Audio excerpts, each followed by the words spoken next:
CTS was Cadillac's only V-Series performance car from 2009 to 2015. The four-door sedan was joined by a two-door sports coupe and a station wagon.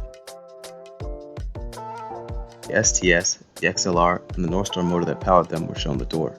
The Northstar motor was dropped in favor for another top-of-the-line Corvette LS engine. The LSA was a detuned Cadillac version of the supercharged LS9.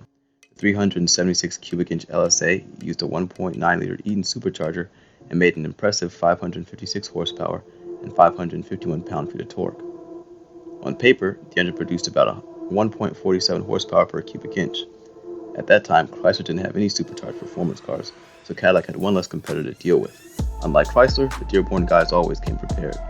Ford had a supercharged Shelby GT500. This missile came equipped with a 5.4-liter 303 cubic inch engine that kicked out a 540 horsepower. For the nerds and calculator junkies, the GT500 made 1.78 horsepower per cubic inch, but the working man's 4.6-liter V8 Mustang GT of the era made 312 horsepower out of, get this, a 281 cubic inch engine. Ford is putting those engines in lightweight sports cars, not mid-size sedans. Cadillac's LSA kept the muscle in V-Series sedans. People speculate that GM forced Cadillac to use the detuned LSA because the LS9 was designed and operated in a lightweight Corvette. Supposedly, no transmission was available that could handle the power of the LS9 in the heavy car.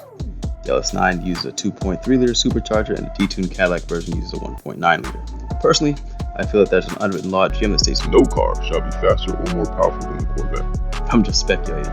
Case in point, the original Pontiac Trans Am was a 1964 Banshee concept car.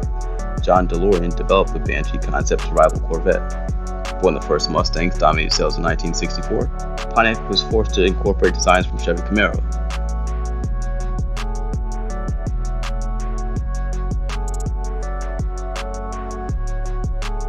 Here's another one. The Buick Grand National used a V6 turbo engine that became the fastest American-made production car in the 1980s. When the 80s ended, so did the Grand National. GM doesn't play. No house brands can rival the Corvette.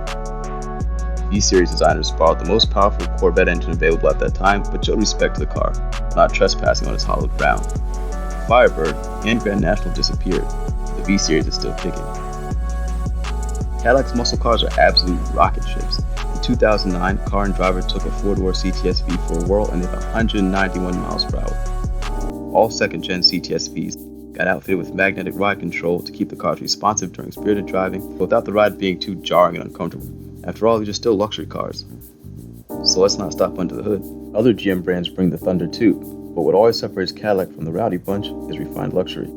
Interior materials and cabin space took a huge leap forward, far beyond the Gen 1 cars. The second-gen CTS incorporated soft surfaces, front Recaro seats, and a pop-up display screen which kind of had mixed reviews. Cadillac set the bar really high for themselves. Proving on the second-generation V-Series cars was a tall order and required some thinking outside the box to continue success.